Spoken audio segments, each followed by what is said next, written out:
Muy buenas tardes a todos y a todas, y gracias a la Ingobernable, que verdaderamente es ingobernable, pedazo de espacio, por darnos cabida hoy y cedernos este espacio para la presentación de los libros y para hacer comunidad con el movimiento de la Marea Básica contra el paro y la precariedad, por una renta básica ya, con los tiempos que corren de represión y desinformación mediática. Os voy a presentar muy brevemente, para no llevaros mucho tiempo, a los ponentes que tenemos el lujazo de tener entre nosotras hoy. Víctor Ríos, que no solo es historiador e investigador en el Centro de Movimientos Sociales en Barcelona, no solo ha formado parte del Frente Cívico, que es donde nos conocimos, ni en plataformas antinucleares, pacifistas y de solidaridad con América Latina. Víctor ha sido y es el cómplice necesario de la publicación del libro de la Marea Básica contra el paro y la precariedad por el viejo topo. Y además nos ha regalado un pedazo de prólogo que bien vale este acto, con presentación y un gracias básico con mayúsculas. Bendito sea ese periodismo de la hormiga frente al del hormigón que debatimos en la Escuela Básica de Valladolid, Víctor. Me voy a saltar esas partes del prologuillo que nos define como Marea y os invito a que lo leáis directamente para tardarme menos. Manolo Cañada y su libro La dignidad, la última trinchera es una de esas experiencias desde las tripas, contada en primera persona y basada en el sujeto social que han supuesto los campamentos Dignidad de Extremadura y la Marea Básica a nivel estatal. Un educador popular, no un educador social, entendiendo de educación popular como viene definido en el manifiesto Utopía, que tampoco os lo voy a leer para no llevaros más tiempo. ¿Qué más cosas? Un referente imprescindible de coherencia y de lucha. Su libro trata de cómo pasar del yo al nosotros, del coraje solitario a la rabia organizada, del dolor de mi propia herida a la conciencia colectiva de la explotación, a pasar de ser obedientes objetos de la crisis a constituirnos en sujetos de la transformación. Son tiempos de crisis, tiempos de lucha, de resignación o de resistencia, y no hay otro camino. Y en tercero, pero no menos importante, Ramiro Pinto cerrará la mesa coloquio. Es escritor y activista a lo largo de muchos años de trayectoria en defensa del derecho emergente a la asistencia material garantizada. Ha participado de forma activa en la redacción y publicación del libro de la Marea Básica y acaba de publicar el libro de cuentos absurdos que bien parecen reflejos o ecos de una realidad patas arriba, incluso más verídicos tus cuentos y creíbles que algunas de las noticias que aparecen últimamente en los medios de incomunicación. Presenta un libro sobre renta básica, el definitivo, el próximo día 22 en Madrid. Y no me queda nada más que decir que ambos tres, como bien predica Víctor en el prólogo, son una contribución práctica a la reinvención de la emancipación social, firmados por la voz de un nosotros, como indica Juan Andrade en el epílogo de la última trinchera de Manolo. Un nosotros es el sujeto, el autor de los tres libros. Purita filosofía de la praxis, que diría Manolo en San Blas, como la otra vez. Ahí os dejo. Bueno, buenas tardes a todos y a todas. Muchas gracias por la invitación a participar en esta actividad. Es la primera vez que vengo a la Ingobernable y me ha impresionado el edificio y el laberinto que supone este edificio, pero es encontrarse entre amigos, entre compañeros y con tantos y tantos colectivos que son expresión de que algo se mueve y ese algo es bastante, porque si no un edificio como ese sería realmente ingobernable. Y me alegro mucho de compartir esta actividad con Marta, con Ramiro y con Manolo. Tres amigos, uno de largo tiempo y otros de menor tiempo, pero de los que siempre aprendo y con los que me siento muy a gusto. Yo la verdad creo que los tres libros que vamos a comentar ahora tienen mucho interés y son útiles y placenteros. A mí me ha gustado mucho el libro de Ramiro, de cuentos absurdos. Se podía llamar surrealistas en algún caso, se podía buscar otros, como dice el jueves, ¿no? Teníamos otras portadas, pues habría otros títulos posibles de estos cuentos absurdos, pero ya desde el primero que te engancha, desde el del cartero. Hay un cuento con el cartero que se titula La política y habla de un cartero. Y no os cuento el cuento, pero de verdad que es fascinante y lo leeréis rápidamente, lo devoraréis con presteza. O otro sobre el nacionalismo, el rin, rin, rin, rin, pi, pi, pi, pi, ¿Qué pasa? Está comunicando. ¿A quién llamas? A mí mismo, maldita centralita.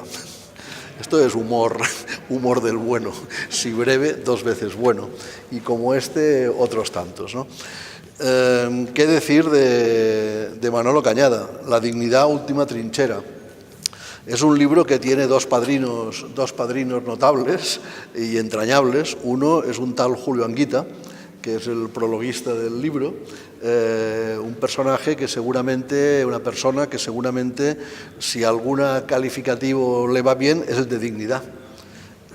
Porque estarás más o menos de acuerdo, coincidirás más o menos con sus ideas, con su trayectoria, tal, pero la honestidad y la dignidad no solo se le suponen, sino que las ha acreditado. Y entonces él sí puede hablar de dignidad con las manos limpias y la cara bien alta. Y creo que está muy bien que Julio también le haya reconocido a Manolo Cañada su papel y su trayectoria en los movimientos y en la reflexión para los movimientos. Y el epílogo es de un historiador joven, pero ya muy bregado, Juan Andrade, que también hace una glosa, yo creo que muy acertada del libro.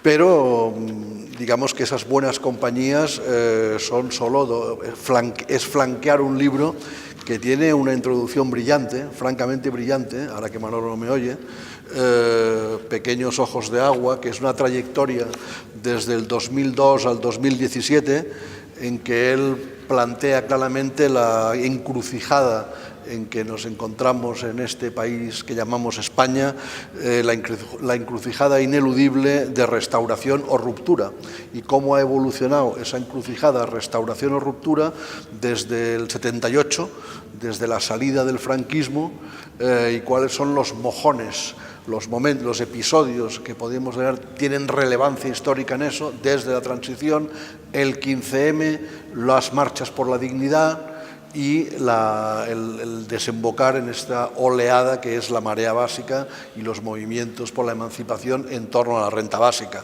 Y yo creo que tiene también cosas muy acertadas. Solo cito en la página 134, o sea, para que veas que no solo me he leído la introducción, sino que llega un poco más lejos, en donde habla de que es tiempo de creación, no de rutinas, tiempo de perder el miedo a salirse del tiesto, de repensar los instrumentos de lucha, de refutar los mecanismos de la costumbre. Estoy muy de acuerdo con esto. Lo invito a leer la introducción, que, insisto, tiene mucha miga. Y este arranque de Manolo, es tiempo de creación, no de rutina, de perder el miedo a salirse del tiesto, me lleva al tercer libro, el de la marea básica contra el paro y la precariedad, que tuve el honor inmerecido de poder prologar gracias a la generosidad de amigos que saben mucho más que yo de este tema, que llevan mucho más tiempo que yo en este tema, y por tanto pues me pareció un poco loco, pero bueno, pero lo agradezco, porque la verdad es que yo soy más nuevo en esto, pero sí que soy ya un convencido de la renta básica y un convencido de la marea básica, de las dos cosas que van unidas.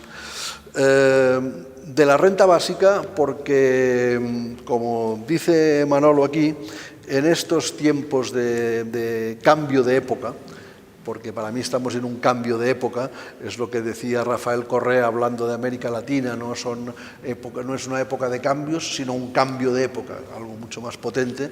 Bueno, yo creo que aquí en Europa, en España y en general en el mundo estamos en un cambio de época, porque hay una civilización que ha llegado a un límite. La dilapidación de recursos naturales, energéticos, el calentamiento global del planeta, están provocando un cambio climático que ya está arruinando territorios, arruinando comunidades, provocando catástrofes ambientales, desertificación, hambrunas, movimientos migratorios. Eso es un cambio de época.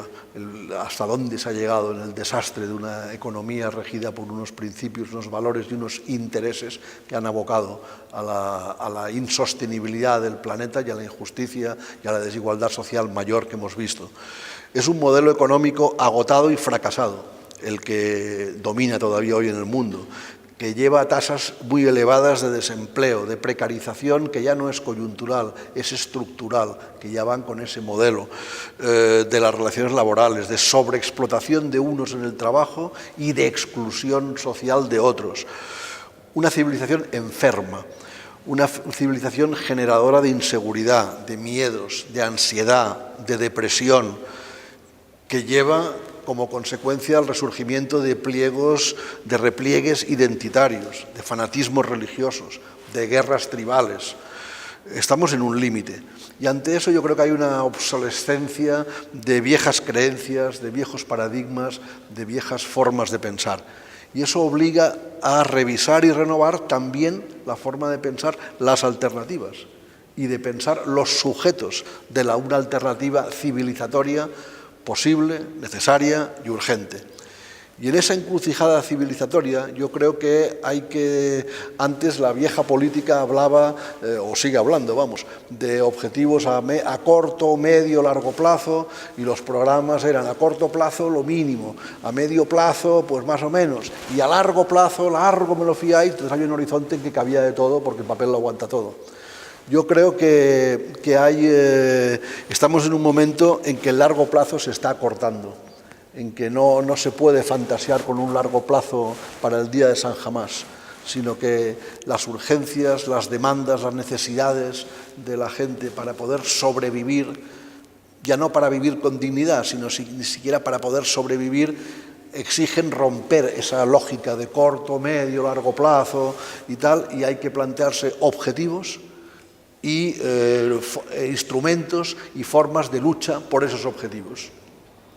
Y eso significa romper paradigmas, y significa que para los que han defendido alternativas económicas, políticas, sociales, más clásicas, hay cuestiones que ya las invalidan, esas alternativas. Por ejemplo, el tema del empleo, el tema del trabajo. Hay una vieja cultura del trabajo en la que se suponía que el trabajo dignifica. Bueno, el trabajo explotado nunca ha dignificado. Dignifica el trabajo hecho a gusto, con opción, libre, pero no el trabajo enajenado. Y eso lo sabemos desde el siglo XIX, que está escrito por autores insignes del siglo XIX, de las diversas corrientes emancipatorias, marxistas, libertarios, que han tenido bien, socialistas llamados utópicos, que han tenido bien claro eso. Pero esa cultura del trabajo queda agotada cuando no hay trabajo para todos, cuando el trabajo que hay ni siquiera garantiza el salir de la pobreza, cuando hay una pobreza laboral instalada, cuando la segmentación de los trabajadores es tal que unos no tienen derecho a trabajar, el derecho que está en las constituciones no se cumple, otros trabajan en condiciones que no les permite una vida digna y otros tienen miedo y angustia por la precarización de las condiciones laborales y no saben cuánto tiempo les va a durar ese trabajo que hasta ahora era estable. Entonces, ante eso, las soluciones anteriores no sirven.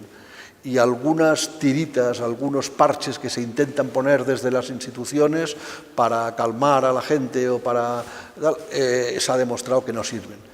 Para mí es la evidencia de las rentas de inserción con nombres diferentes que han colocado en comunidades autónomas en España. Todas ellas están mostrando los límites, las insuficiencias, el fracaso de esas políticas para combatir la pobreza, la desigualdad y para conseguir una vida digna.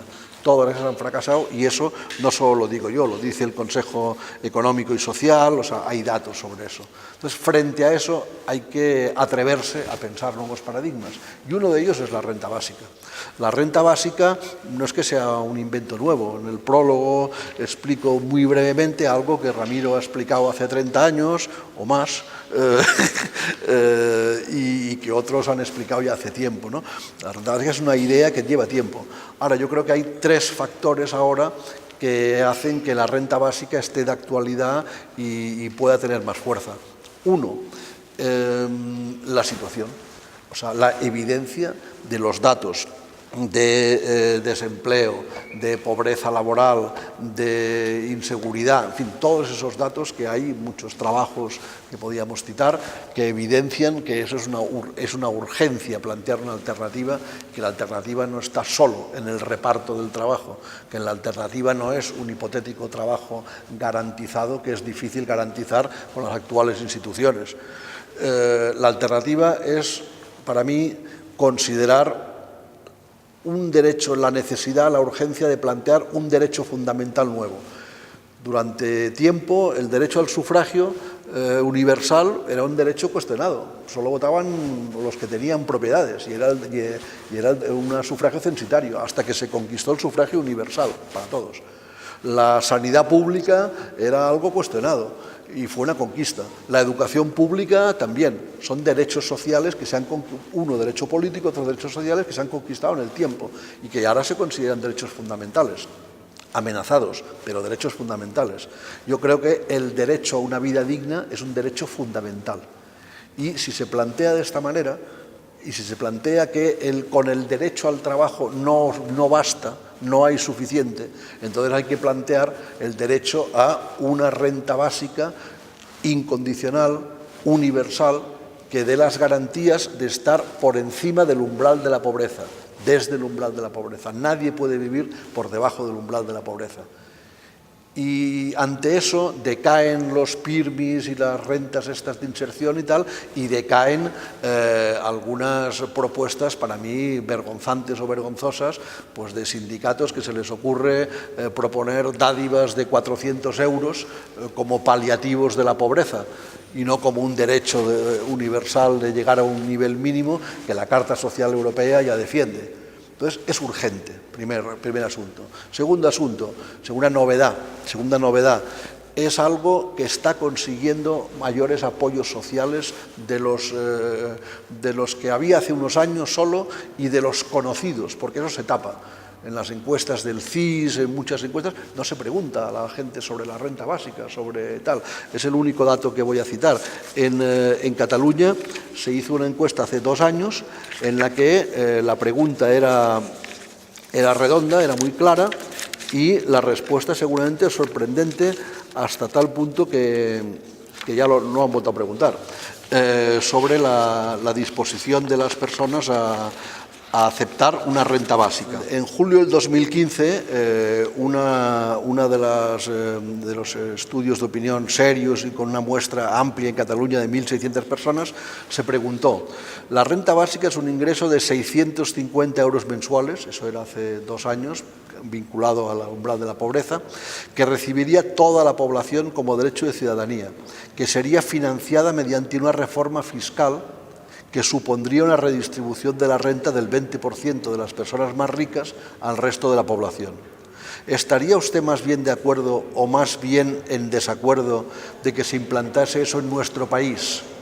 Respuesta: 72,3% más bien de acuerdo, 20,1% más bien en desacuerdo, 7,6% no sabe, no contesta. Parece que la oposición a esa renta básica como derecho universal incondicional no es tanta, es un 20%. Y esa encuesta que tiene son los sesgos de edad, de ubicación ideológica, de clase social, si vamos más allá, lo que nos dice es que entre las personas críticas, entre ese 20% crítico, si se mezcla eso, si se mira con la posición ideológica, resulta que son las personas de más ingresos y las personas ideológicamente situadas en el centro, centro-derecha y derecha, autosituadas, las más resistentes, no la mayoría social a la renta básica.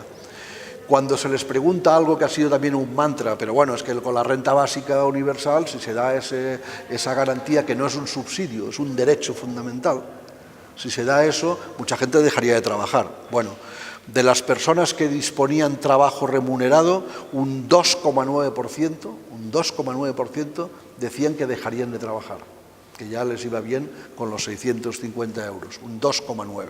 El resto decía que seguirían trabajando.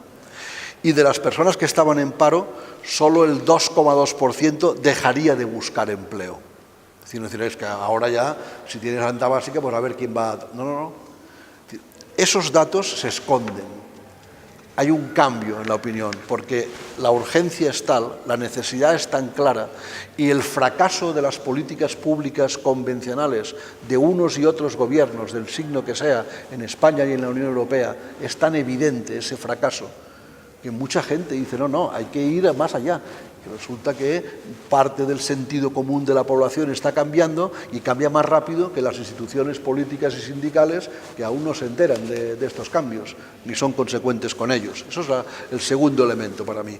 El primero es la urgencia, el segundo es ese cambio ya en opiniones extendidas, aunque escondidas, y el tercero es que hay otra novedad importante, que es la aparición de un sujeto colectivo dispuesto a hacer de esa renta básica una reivindicación. Porque si eso se queda en un plano académico, de discusiones universitarias, si eso se queda en un plano, digamos, marginal dentro de los movimientos sociales, es muy difícil conectar con las mayorías, explicar, etc.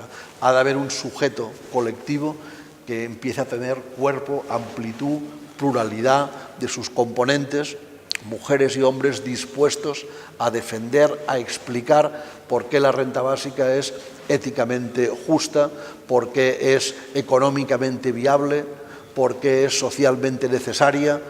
Y todo eso se puede explicar desde la ética, desde los presupuestos necesarios, con qué tipo de reforma fiscal sería viable esta renta básica, etc. Ese sujeto social está en marcha ya. Ese sujeto social es el que yo me he encontrado en estos últimos 3 años en el movimiento de la marea básica. Y yo creo que es un sujeto muy interesante porque está primero formado por personas que no hablan desde la academia ni desde la teoría, que han vivido en sus propias carnes, que están viviendo la experiencia de la exclusión, de la precarización, de la pobreza laboral, todas esas situaciones. Y por tanto saben de lo que hablan, lo están sufriendo, lo han vivido en sus casas, con sus familias, lo viven ellos mismos, saben perfectamente de lo que están hablando. Pueden transmitir no solo datos estadísticos, sino pueden transmitir experiencias vitales, pueden transmitir el dolor, el sufrimiento, las angustias, las dificultades, de todo ello, y luego transmitir la dignidad y el placer de haberse encontrado para ir creando un entramado comunitario que desde el respeto a la diversidad, desde el respeto a las diferencias, a las pluralidades de mucho tipo que existen en el movimiento, hay capacidad para juntarse, escucharse, organizarse, quererse, practicar la estima colectiva y de esa forma ir construyendo eso que sí es posible, una sociedad fraternal, distinta, que defiende opciones factibles, que frente a un poder que te quiere aislar, que te quiere convertir en individuos aislados, solitarios y tal, la mejor terapia no son pastillas, la mejor terapia es la comunidad. Y yo creo que eso, este movimiento lo está consiguiendo, por sus formas de trabajar, por sus formas de actuar. Este movimiento tiene además objetivos claros, como la renta básica, vinculados a objetivos muy factibles, la exigencia de que los derechos sociales reconocidos se cumplan, la Carta Social Europea, etc. Y este movimiento de la marea básica contra el paro y la precariedad tiene propuestas para los próximos meses, tiempos, que a mí me parecen muy interesantes y que quizás esta es la ocasión, la oportunidad de que algunos de los que lo están fraguando lo expliquen, como por ejemplo el amigo Manolo Cañada, que desde su última trinchera de la dignidad, pues también es uno de los que está colaborando con esto, o Ramiro o Marta, ¿no? Esto es lo que yo quería aportar ahora. Yo leí hace poco a una compañera, una filósofa de Barcelona, Marina Garcés, una cosa sobre los libros, ¿no?, que creo que es importante, porque es verdad que los libros, a mí a veces una desconfianza muy razonable sobre los libros, ¿no? Es decir, parece que muchas veces es un ejercicio de vanidad, ¿no? Entonces, y ella se planteaba la pregunta de cuándo un libro supera el umbral de consistencia, ¿no? Entonces, refiriéndose a su propio libro, decía que el libro ese en cuestión, Un mundo en común, formaba parte de una idea. Cuando el libro forma parte de la idea, de una idea mucho más. Entonces, a mí me parece que los 3 libros que hay, de los que aquí estamos hablando, yo creo que forman parte de la misma atmósfera, de la misma idea, es decir, de la construcción de un sujeto, que estaba hablando aquí, estaba este palabra que decía Víctor, de un sujeto de los derechos sociales, de un movimiento popular por los derechos sociales, de un sujeto de la renta básica, ¿no? De eso están hablando los 3 libros, cada uno desde su perspectiva. Uno contra la sociedad kafkiana, ¿no? Como Ramiro, ¿no? Otros más, y analizando un poco la experiencia de los movimientos de los últimos años. Y este libro, contando la experiencia de lucha de 8 o 10 movimientos distintos, contando cómo se están organizando. Entonces, yo voy a intentar estar a la altura de lo que digo, y entonces, para formar parte del libro de la idea, pues voy a polemizar con lo que creo que tiene que servir estas presentaciones. Nuestras presentaciones son herramientas para construir un movimiento, ¿no? No es vamos a vender libros, vamos a construir un movimiento. Esa es la idea. Entonces, si esa es la idea, veamos. Yo entro con 2 o 3 cosas polémicas. La primera, ¿qué creo yo que no puede seguir siendo la renta básica ya? Y lo digo de otra manera, quizá más arisca, que lo decía Víctor, ¿no? Lo que yo creo que no puede seguir siendo la renta básica es un debate académico, un debate de entendidos, un debate interminable para el día no se sabe muy bien ni, es decir, del día de nunca jamás, de San Jamás, ¿no? Es decir, eso no puede seguir siendo un debate en el que poco menos hay que pedir el derecho de admisión para entrar en el debate, y además en el que continuamente están el rizo del expertismo. Eso no puede seguir siendo la renta básica. No puede seguir siendo la renta básica un gueto militante, con jergas militantes. Y por tanto, ¿qué creo yo que tiene que ser la renta básica? La renta básica tiene que ser un instrumento de transformación. Y tiene que ser un instrumento de unidad, de alianza del sujeto fracturado, de las clases trabajadoras en el sentido amplio, es decir, de quienes necesitan, de a quienes le urge la renta básica, y de quienes sin urgirle forman parte, tienen claro la necesidad de una sociedad alternativa. Es decir, cuando se junta lo que decía Víctor, la urgencia y la deseabilidad, la urgencia que tenemos de una vida digna porque nos están avasallando, y el deseo de una sociedad distinta, cuando se juntan ambas cosas, ¿no? Entonces, yo creo que eso tiene que empezar a ser ya la renta básica. Y estamos ya en esa fase. Y entonces, yo creo que esa frase que decimos muchas veces de ha llegado la hora de la renta básica no puede ser un latiguillo retórico ni un latiguillo publicitario. Yo soy de los que cree que ha llegado la hora de la renta básica. Pero que para que la renta básica que nosotros aspiramos, una renta básica emancipatoria, llegue, no va a llegar si nosotros no conseguimos que sea una herramienta de transformación social, no conseguimos que se rompa el gueto académico y el gueto militante. Y entonces tenemos que ver cómo trabajamos.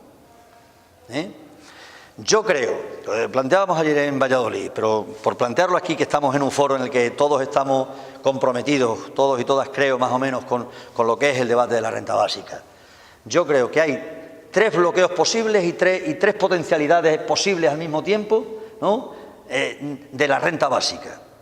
El primero de ellos, lo planteaba Víctor, el primer bloqueo posible son las selvas de las rentas mínimas de inserción. Lo estamos viendo, ¿no? Estamos viendo la multiplicación de rentas mínimas de inserción en las comunidades autónomas, en Andalucía, en el País Valenciano, en Aragón, la ILP de los sindicatos, la multiplicación de las rentas mínimas, que es una selva auténtica, es decir, una selva muy bien organizada que persigue poner de rodillas a un montón de gente y que persigue lo que ha sido la vieja política siempre contra la pobreza, es decir, la piedad y la horca, ¿no? La mezcla de la piedad y la horca. La piedad y la horca era un libro que estudiaba, de Jeremec, ¿no? Que estudiaba precisamente la pobreza, ¿no? El tratamiento de la pobreza a lo largo de mucho tiempo. Es decir, la represión y el asistencialismo. Y las rentas mínimas de inserción son un mecanismo clientelar, un mecanismo de control y de dominación de la gente más humilde. Y por tanto, ese es el primer peligro, las rentas mínimas de inserción, primer bloqueo posible. Pero donde está el peligro, decía el poeta, ¿verdad?, está la salvación. O sea, en ese peligro que nos está hablando de que hay un montón de gente que está ahora mismo teniendo que ir a los bancos de alimentos, que hay un montón de gente que sufre la pobreza energética, que hay un montón de gente que sufre los desahucios, que hay un montón de gente que trabaja pero no es capaz ni siquiera de llegar al umbral de la pobreza, que nos está hablando de esa situación. Ahí también está la posibilidad de alternativa. ¿Cuál es? La posibilidad alternativa, es decir, la idea de una renta que garantice la existencia, la vida digna, ¿no? Es decir, el peligro, el bloqueo posible y la potencialidad. El segundo, bloqueo posible, el laboralismo. Traducido ahora a una propuesta, ¿no? Una propuesta que se empeñan en enfrentar con la renta básica, el trabajo garantizado. La idea de que el trabajo garantizado, la idea ya sempiterna de que esta idea que comentaba Víctor, ¿no? De que somos una mercancía, venimos al mundo a ser mercancía de salario, ¿no?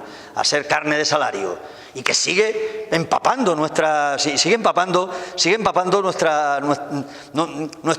conciencia, porque hay mucho más en los tiempos neoliberales, está claro, ¿no? Entonces, segundo peligro. Y al mismo tiempo, ahí donde está el peligro del laboralismo, que se nos enfrenta continuamente a esa idea, que ya es una idea obsoleta, porque el trabajo no es la puerta de entrada a la ciudadanía. Al mismo tiempo, la posibilidad de ¿qué? De que la renta básica sea un fondo de resistencia contra la explotación laboral. Un fondo de resistencia precisamente para hacer frente a la explotación que significa de por sí el trabajo asalariado.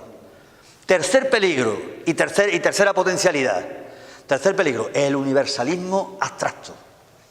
El universalismo es decir, lo importante es que sea universal, aunque sean 100 euros.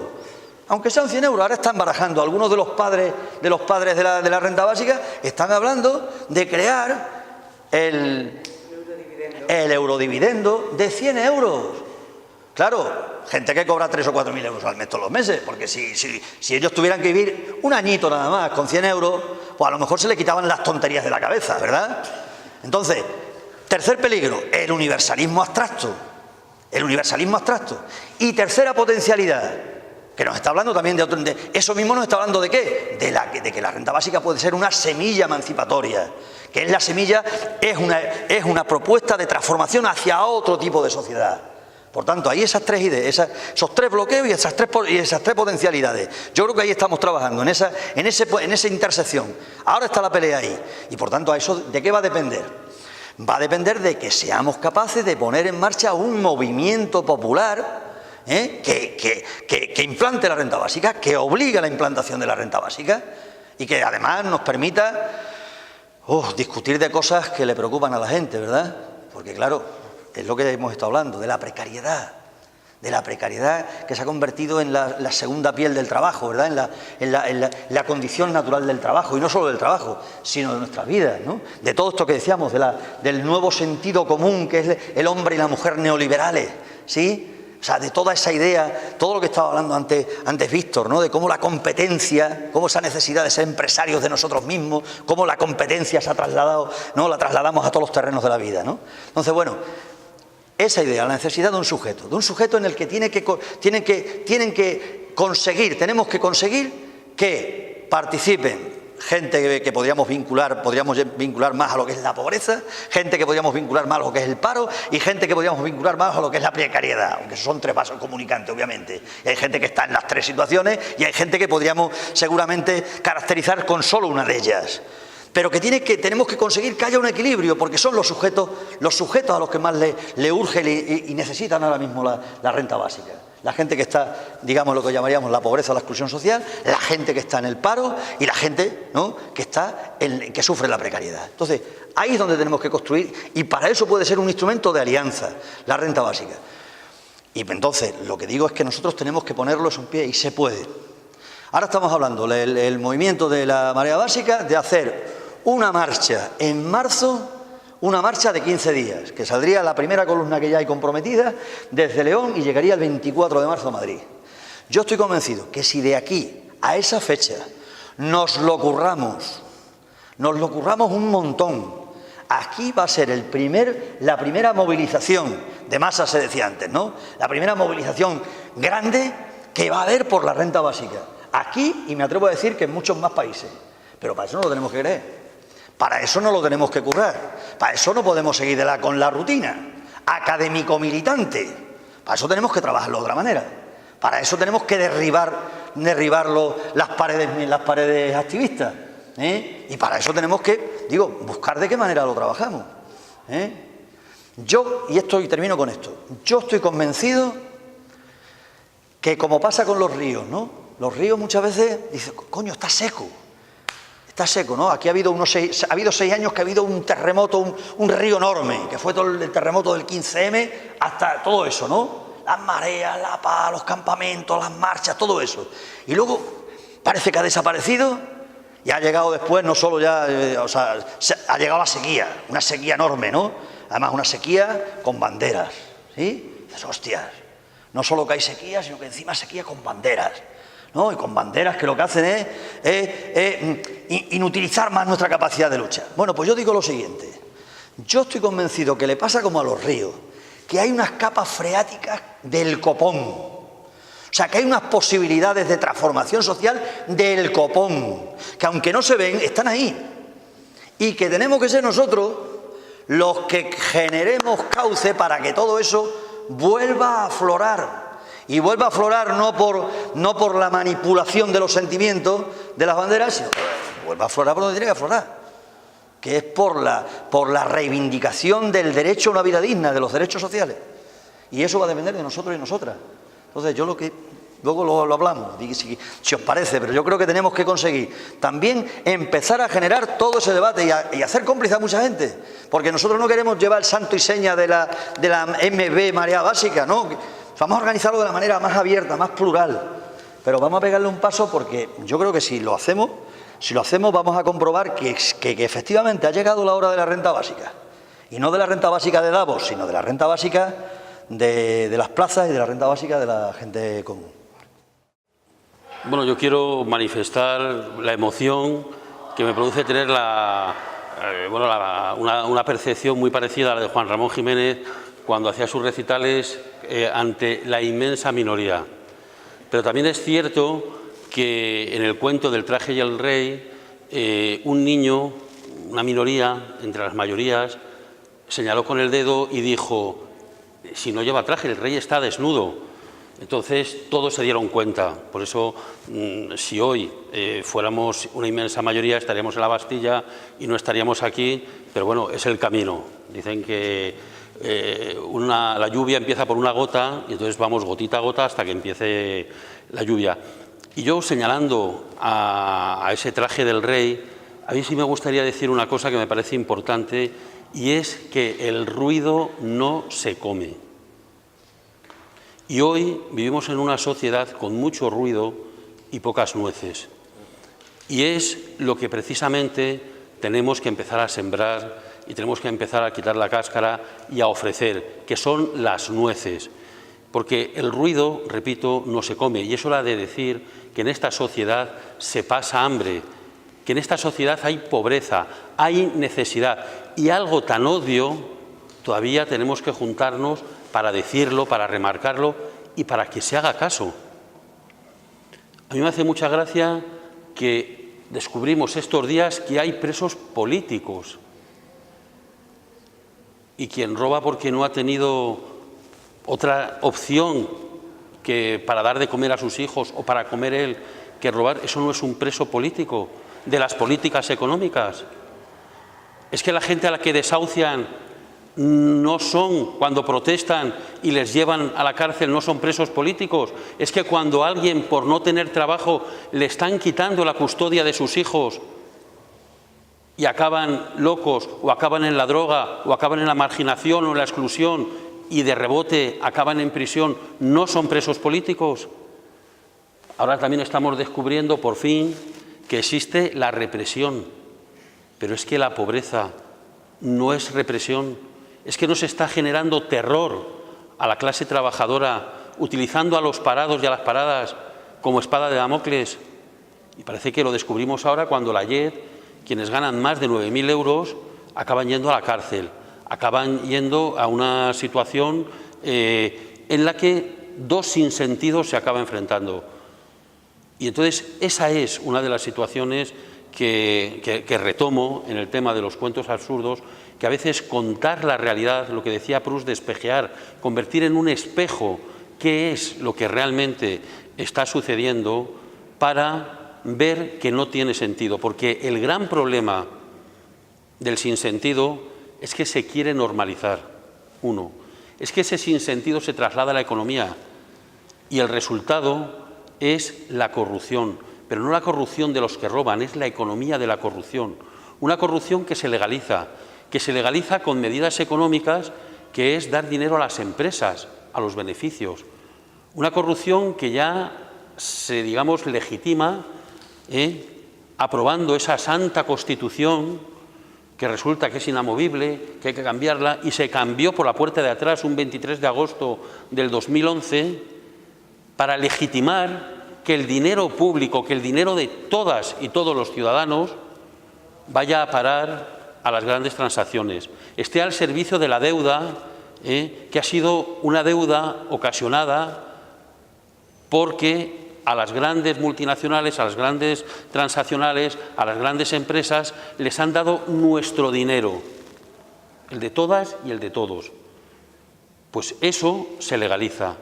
Eso además no solamente es que se normaliza, sino que de alguna manera está produciendo ese sinsentido silenciar lo que cuenta precisamente la marea básica. ¿En cuántas televisiones han salido las sillas del hambre? ¿En cuántos periódicos han salido los belenes del hambre, las manifestaciones? Incluso una marcha, la primera gran manifestación que se produce en Madrid, de cerca de 1 millón de personas, aparece un acto de violencia, muere un antiguo presidente del Gobierno, y de ese fenómeno no se ha dicho nada, nada, nada. Se ha silenciado. Esto es lo absurdo.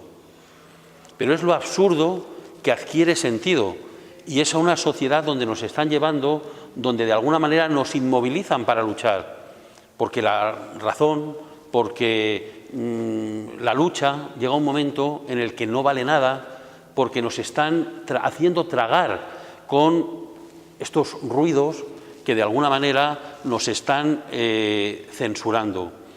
Y resulta que la pobreza, que el hambre, eso ya no es represión, eso es que ya ni tan siquiera se habla. Acaba de dar una encuesta que la sabemos los que ya nos la suponíamos, pero ¿quién más lo sabe? ¿Dónde han informado? En el viejo topo y poco más. Entonces, ¿qué ocurre? Que nos está invadiendo. Por eso es importante poner freno, por eso es importante la participación y por eso es importante transmitir una idea con un punto, es decir, iniciar y reiniciar otra vez las marchas y la gran marcha en función a la renta básica, porque con la renta básica se soluciona lo del no pagar las hipotecas, lo del no pagar los alquileres, lo del no pagar la energía, hasta tal punto llega el absurdo que parece que uno es pobre de un brazo, el otro es pobre de la pierna, porque ya empiezan a hablar de pobreza energética, pobreza gastronómica, pobreza informática, pobreza cultural. Pero vamos a ver, es la pobreza. Y la pobreza, cada uno la manifestará en su sentido, pero cuando las van delimitando es una forma sofisticada de hacer un mapa inexistente, de tal forma que es una cuestión, pues como dice Manuel, abstracta y academicista, ya no de la renta básica, sino de lo suyo. Pero como lo suyo está en un auge informativo de manera permanente, pues no pasa nada. Hoy, por ejemplo, se ha incrementado el paro, pero se ha incrementado el paro a la vez que se ha incrementado la deuda. Es decir, que todo el esfuerzo que se ha hecho presupuestario para crear puestos de trabajo no ha servido para nada. Y llevamos así años, lo que llaman años de la crisis, años de la caradura, años de sinvergüenzas y años donde la mafia se quiere vestir de crecimiento económico, donde quieren dar a entender lo que no es. Y esto es absurdo y tenemos que decirlo. El rey está desnudo y que se sepa. Y en este sentido yo creo que hay en una situación que, como decía Víctor, en una economía depredadora, donde ya no solamente es que no tenga sentido, es que nos está llevando al abismo. Y además, ¿para qué? ¿Para qué? Si cada vez que se está construyendo algo se está destruyendo otra parte del planeta y además en proporciones abismales que no tienen sentido. De ahí que yo creo que es importante el que no solamente salgamos a la calle, sino que hagamos nueces y no tanto ruido. Y eso sí que se dará de comer. Y cuando Manuel dice la dignidad la última trinchera, yo creo que se une a la primera trinchera de un nuevo mundo, de una nueva época y de alguna manera de algo que está por venir, pero que tenemos que estar empujando permanentemente. Que no cabe la desesperanza, que no cabe la desmoralización, aunque lo estemos en muchas ocasiones, por todo lo que ha sucedido. Y entonces es el momento de recuperar, y yo creo que eso es un acto de dignidad, que es, a pesar de todo, a pesar de los pesares, tenemos que continuar porque es una obligación política que tenemos y una, digamos, tarea que o la emprendemos o nos pisotean y nos hunden. Y además nos humillan como nos están humillando. De ahí que yo creo que es importante dar a conocer en el libro primero, en el libro de La última trinchera, es un pasado que realmente está situado como un bagaje cultural para un mañana.